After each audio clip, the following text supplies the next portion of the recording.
The Philadelphia Inquirer is a morning daily newspaper that serves the Philadelphia, Pennsylvania metropolitan area of the United States. The newspaper was founded by John R. Walker and John Norvell in June 1829 as the Pennsylvania Inquirer and is the third oldest surviving daily newspaper in the United States. Owned by Philadelphia Media Network, the Inquirer has the 18th largest average weekday U.S. newspaper circulation and has won 19 Pulitzer Prizes.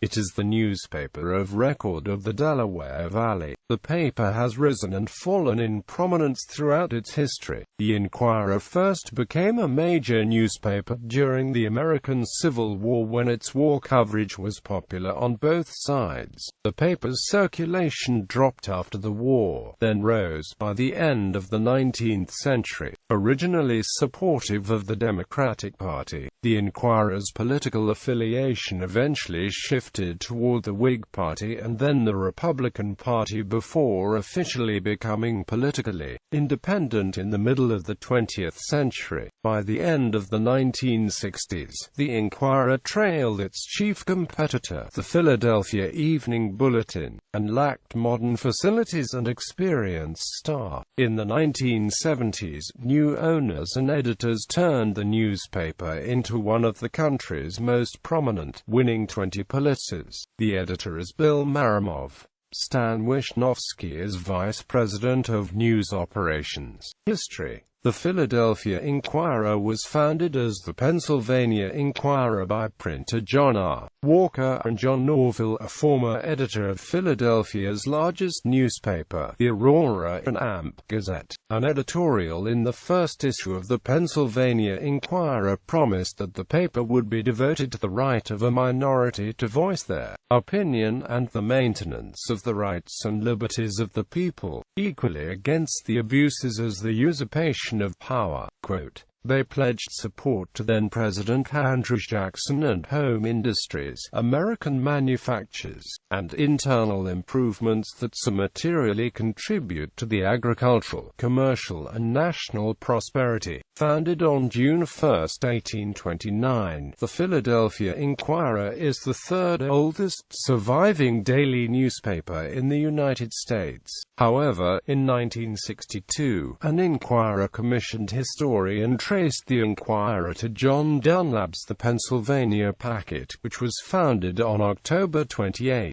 1771. In 1850, the Packet was merged with another newspaper, the North American, which later merged with the Philadelphia Public Ledger. Finally, the Public Ledger merged with the Philadelphia Inquirer in the 1930s, and between 1962 and 1975, a line on the Inquirer's front page claimed that the newspaper is the United States' oldest surviving daily newspaper. 6 months after the Inquirer was founded, with competition from 8 established daily newspapers, lack of funds forced Norvell and Walker to sell the newspaper to publisher and United States Gazette associate editor Jesper Harding. After Harding acquired the Pennsylvania Inquirer, it was briefly published as an afternoon paper before returning to its original morning format in January 1830.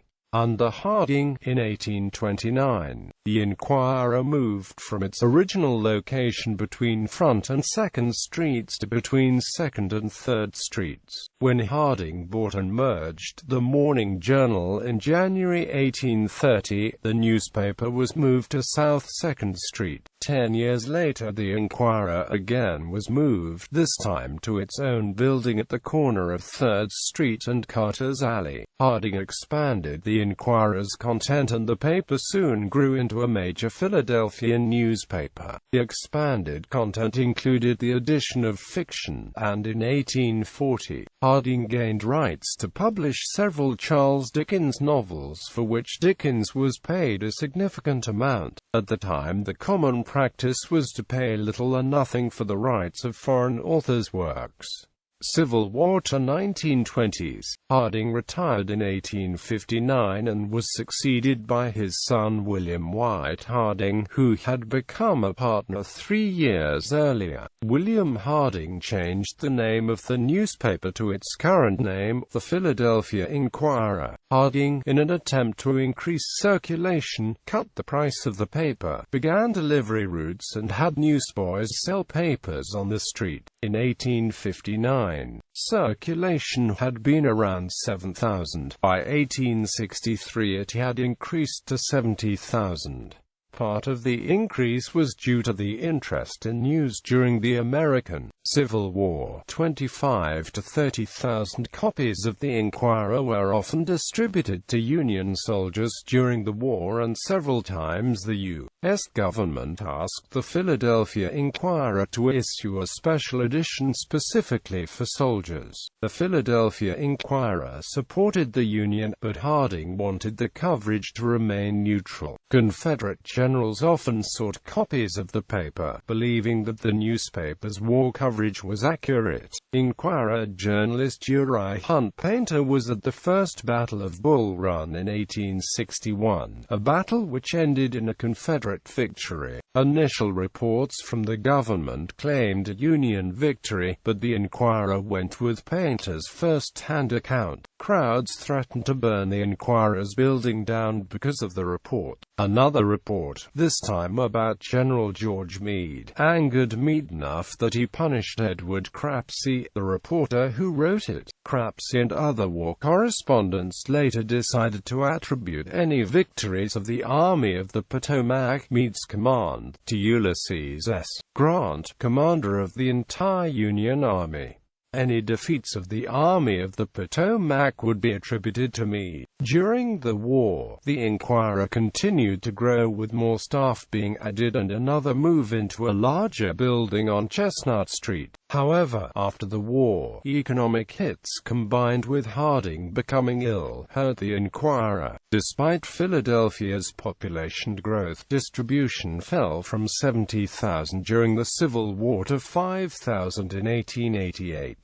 Beginning in 1889, the paper was sold to publisher James Elvison. To bring back the paper, Elvison moved the Inquirer to a new building with the latest printing technology and an increased staff. The new Philadelphia Inquirer premiered on March 1 and was successful enough that Elvison started a Sunday edition of the paper. In 1890, in an attempt to increase circulation further, the price of the Inquirer was cut and the paper's size was increased, mostly with classified advertisements. After 5 years, the Inquirer had to move into a larger building on Market Street and later expanded into adjacent property. After Elvison's death in 1911, his son by his wife Sally Duval, James Elvison Jr., took charge. Under Elvison Jr., the newspaper continued to grow, eventually needing to move again. Elvison Jr. bought land at Broad and Callow Hill Streets and built the 18-story Elvison Building, now known as the Inquirer Building. The first Inquirer issue printed at the building came out on July 13, 1925. Elvison Jr. died a few years later in 1929, and his sister, Eleanor Elvison, Mrs. Jules Paternotre, took over. Annenberg years. Eleanor Elvison Paternotre ordered cuts throughout the paper, but was not really interested in managing it, and ownership was soon put up for sale. Cyrus Curtis and Curtis Martin Newspapers, Inc. bought the newspaper on March 5, 1930. Curtis died a year later and his step-son-in-law, John Charles Martin, took charge. Martin merged the Inquirer with another paper, the Public Ledger, but the Great Depression hurt Curtis Martin newspapers and the company defaulted in payments of maturity notes. Subsequently, ownership of the Inquirer returned to the Paternotre family and Elvison Corp. Charles A. Taylor was elected president of the Inquirer Co. and ran the paper until it was sold to Moses L. Annenberg in 1936. During the period between Elvison Jr. and Annenberg, the Inquirer stagnated, its editors ignoring most of the poor economic news of the Depression. The lack of growth allowed J. David Stern's newspaper, the Philadelphia Record, to surpass the Inquirer in circulation and become the largest newspaper in Pennsylvania. Under Moses Annenberg, the Inquirer turned around. Annenberg added new features, increased staff and held promotions to increase circulation. By November 1938, Inquirer's weekday circulation increased to 345,422 from 280,093 in 1936. During that same period, the Record's circulation had dropped to 204,000 from 328,322. In 1939, Annenberg was charged with income tax evasion. Annenberg pleaded guilty before his trial and was sent to prison, where he died in 1942. Upon Moses Annenberg's death, his son, Walter Annenberg, took over. Not long after, in 1947, the Record went out of business and the Philadelphia Inquirer became Philadelphia's only major daily morning newspaper. While still trailing behind Philadelphia's largest newspaper, the Evening Bulletin, the Inquirer continued to be profitable. In 1948, Walter Annenberg expanded the Inquirer building with a new structure that housed new printing presses for the Inquirer, and during the 1950s and 1960s,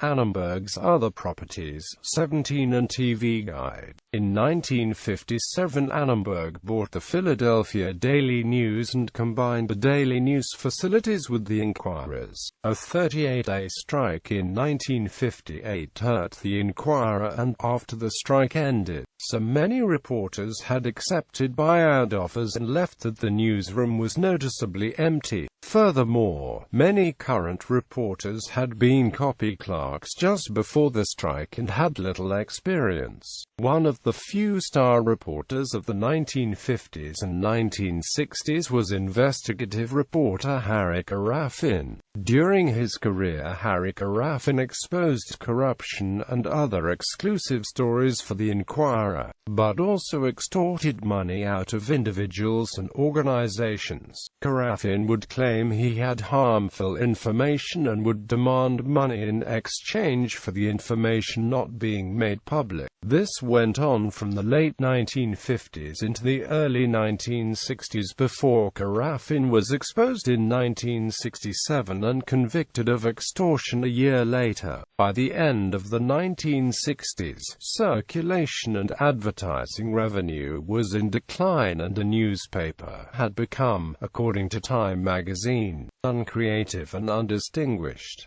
Corporate ownership. In 1969, Annenberg was offered $55 million for the Inquirer by Samuel Newhouse, but having earlier promised John S. Knight the right of first refusal of any sale offer, Annenberg sold it to Knight instead. The Inquirer, along with the Philadelphia Daily News, became part of Knight Newspapers and its new subsidiary, Philadelphia Newspapers, Inc. 5 years later, Knight Newspapers merged with Reader Publications to form Knight Reader. When the Inquirer was bought, it was understaffed, its equipment was outdated, many of its employees were underskilled, and the paper trailed its chief competitor, the Evening Bulletin, in weekday circulation.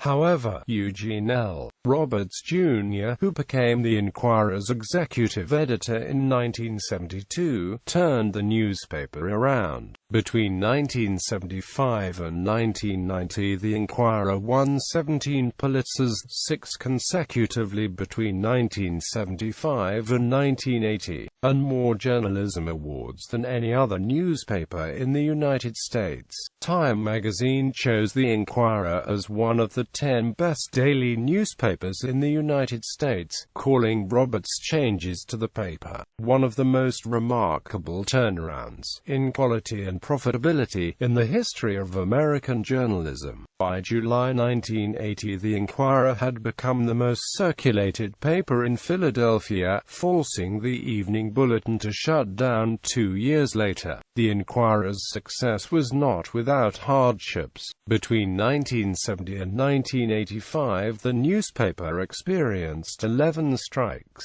the longest lasting 46 days in 1985. The Inquirer was also criticized for covering Karachi better than Kensington. This did not stop the paper's growth during the 1980s, and when the Evening Bulletin shut down, the Inquirer hired 17 bulletin reporters and doubled its bureaus to attract former bulletin readers.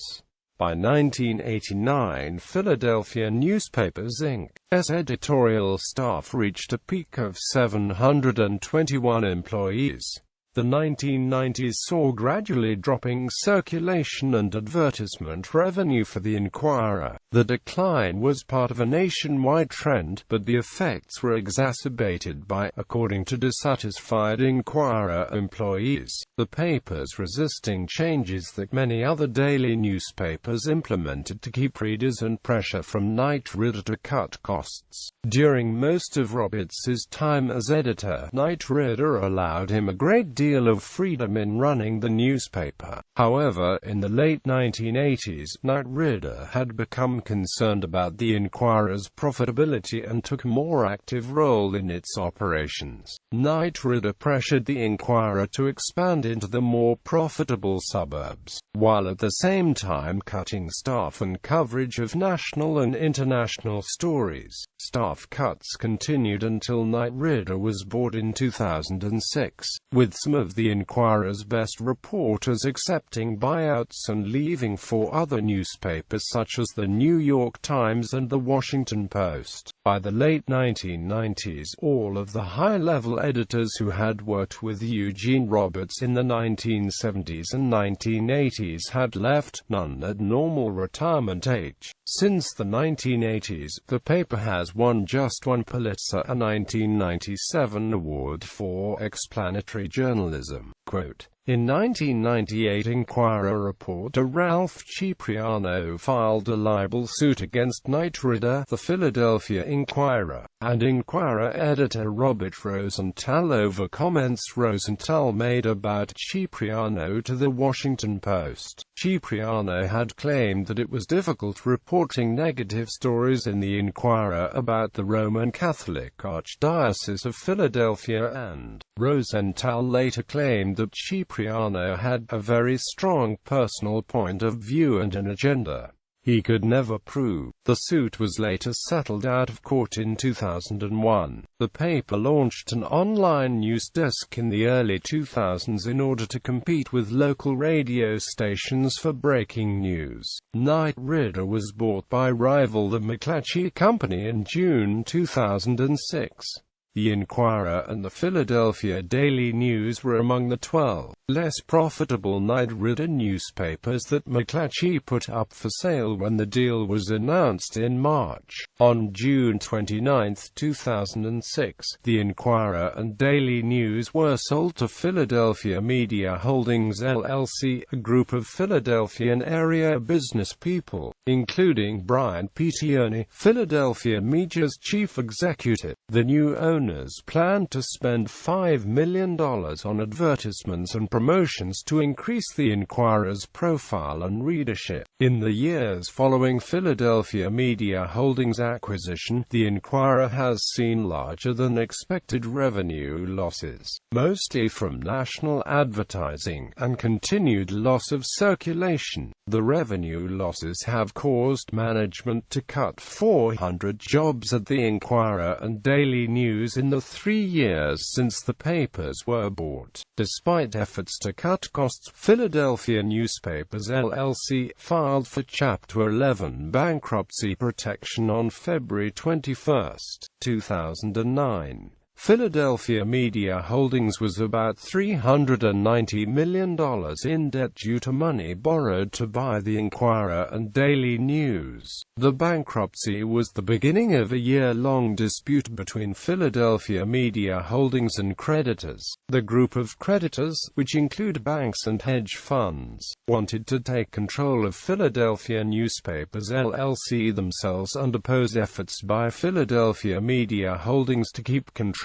Philadelphia Media Holdings received support from most of the paper's unions and launched a public relations campaign to promote local ownership. A bankruptcy auction was held on April 28, 2010. The group of lending creditors and a group of local investors allied with Brian Tierney both bid for Philadelphia newspapers, but the lenders had the winning bid. The deal fell through after the group of lenders, under the name of Philadelphia Media Network, was unable to reach a contract agreement with the union representing the company's drivers. Philadelphia newspapers, represented by Lawrence G. McMichael of Dilworth Paxson LLP, challenged the right of creditors to credit bid at a bankruptcy auction. The U.S. Court of Appeals for the Third Circuit held that credit bidding was not permitted. The papers went up for auction again in September, and again Philadelphia Media Network won the bid. After successfully negotiating a contract with all of the paper's 14 unions, the $139 million deal became official on October 8. The Philadelphia Inquirer continued to struggle to make a profit due to competition from digital media sources. By May 2012, the combined journalist staff at all of Philadelphia Media Network was about 320, and some of the same stories and photographs appear, both in the Inquirer and Daily News. On April 2, 2012, a group of local business leaders under the name of Interstate General Media LLC, the buyers, paid $55 million for the paper, which is less than 15% of the $515 million spent to buy the papers in 2006. The Inquirer is now part of Philadelphia Media Network LLC. PMN's owner is H.F. Jerry Lenfest, who were appointed C.Z. Terry Egger as publisher and CEO in October 2015. In October 2011, Philadelphia Media Network sold the Inquirer building to developer Bat Bleistein of Tower Investments Inc., who intends to turn the complex into a mixed-use complex of offices, retail and apartments. The next month, publisher and CEO Gregory J. Osberg announced that 600 of the 740 Philadelphia Media Network employees of the Inquirer, Daily News and Philly.com would move to office space in the former Strawbridge and Amp Clothier department store on East Market Street. The remaining employees would move to offices in the suburbs. The Philadelphia Media Network moved to the new location in July 2012, consolidating the offices entirely on the third floor. Cutbacks had left much of the 525,000 square feet within the Inquirer building empty, but the 125,000 square foot East Market Street location will consolidate Philadelphia Media's departments, including the Daily News newsroom with the Inquirer's. The new location will include a street-level lobby and event room. Plans for the building also include electronic signage such as a new sticker on the corner of the high-rise.